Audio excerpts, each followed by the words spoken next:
મિત્રો ક્રિશા ક્લાસીસમાં આપનું હાર્દિક સ્વાગત છે। આપણો પહેલો પ્રશ્ન છે કે ભારતની પ્રથમ બુલેટ ટ્રેન ક્યારે શરૂ થશે? આપણા ઓપ્શન છે 26 જાન્યુઆરી 2026, 15 ઓગસ્ટ 2026 કે 15 ઓગસ્ટ 2027। મિત્રો અહીં આપણો સાચો જવાબ રહેશે 15 ઓગસ્ટ 2027ના રોજ પ્રથમ અમદાવાદ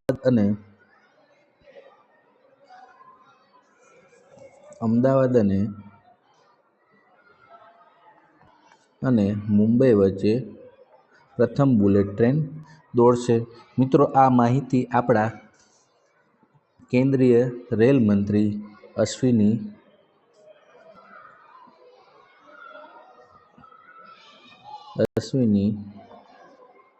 વૈષ્ણવે આપી હતી।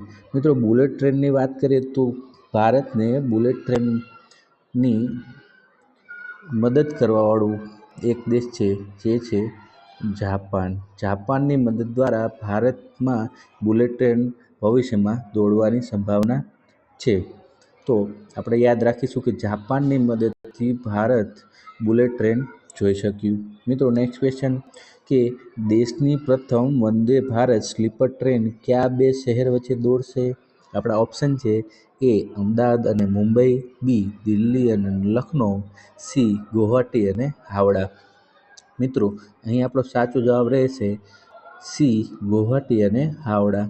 મિત્રો આપને જણાવી દઉં કે પ્રથમ વંદે ભારત સ્લીપર ટ્રેન ગુવાહાટી અને હાવડા વચ્ચે દોડશે તેવું આપણા રેલ મંત્રી નું નામ છે અશ્વિની વૈષ્ણવ।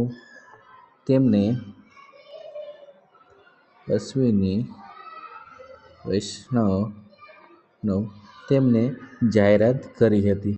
મિત્રો હાવડાની વાત કરીએ તો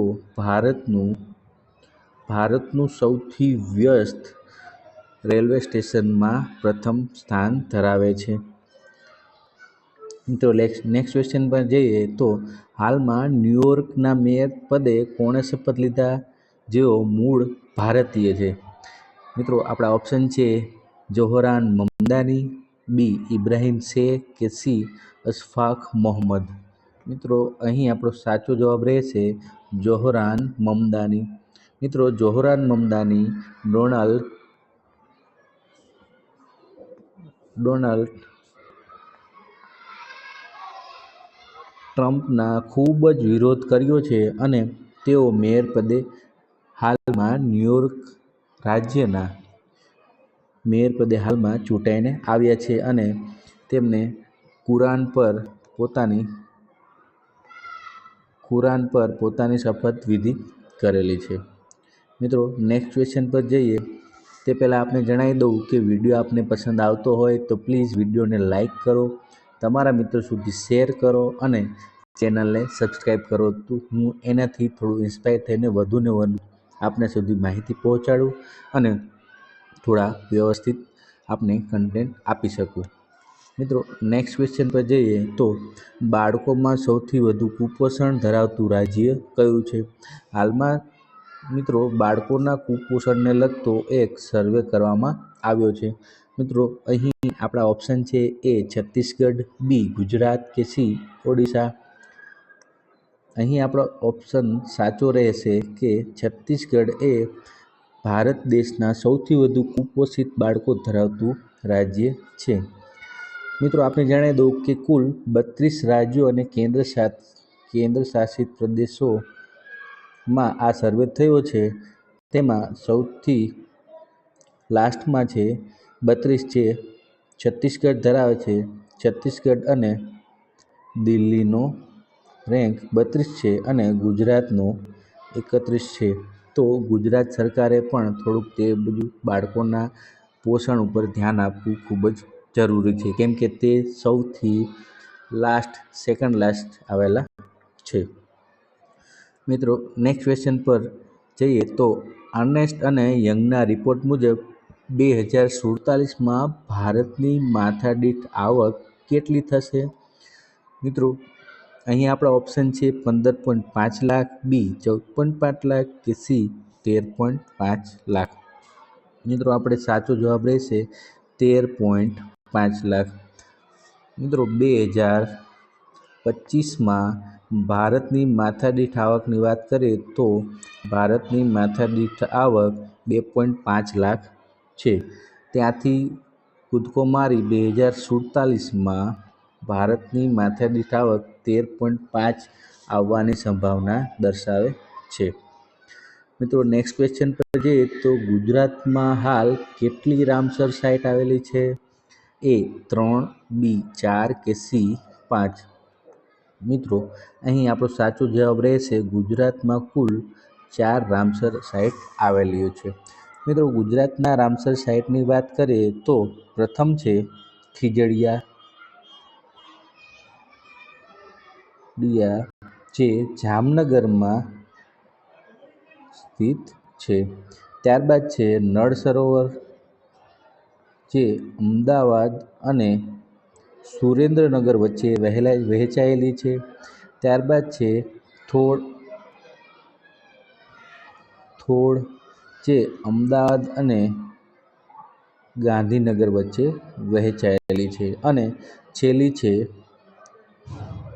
વઢવાણા જે વડોદરામાં આવેલી છે। મિત્રો વઢવાણા રામસર સાઇટ વિશે વાત કરીએ તો તે ગુજરાતની સૌથી છેલ્લે પસંદ થયેલી રામસર સાઇટ છે જે 2021માં રામસર સાઇટ તરીકે તે પસંદ કરાયેલી છે। મિત્રો આપને રામસર સાઇટ વિશે હું જણાવી દઉં કે રામસર સંમેલન 2 ફેબ્રુઆરી 1971ના રોજ રામસર સંમેલન થયું હતું જે ઈરાનના રામસર શહેરમાં સંમેલન યોજાયું હતું અને રામસર શહેરના નામના આધારે અહીં રામસર સાઇટો ઘોષણા કરવામાં આવે છે। મિત્રો ભારતમાં રામસર સાઇટ વિશે વાત કરીએ તો 96 કુલ રામસર સાઇટ ભારત દેશમાં આવેલી છે। મિત્રો નેક્સ્ટ ક્વેશ્ચન પર જઈએ તો 2026માં ઈસરો કોની મદદથી ગગનયાન મિશન કરશે? આપણા ઓપ્શન છે A નાસા, B USA કે C CNSA?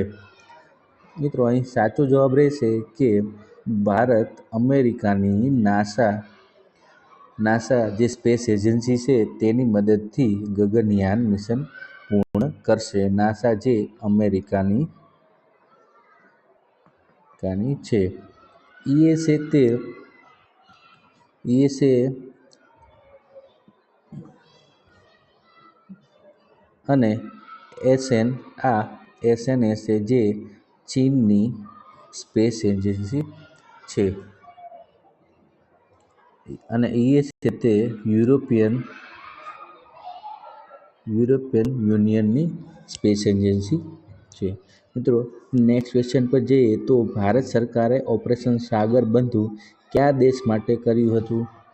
મિત્રો અહીં આપણો સાચો જવાબ રહેશે કે ભારત સરકારે શ્રીલંકા દેશ માટે સાગર બંધુ નામનું ઓપરેશન કર્યું હતું। જ્યારે સાગર બંધુ ક્યારે થયું હતું તે આપણે જણાવી દઉં કે દિતવા વાવાઝોડા આવતા તે સાગર બંધુ ઓપરેશન થયું હતું।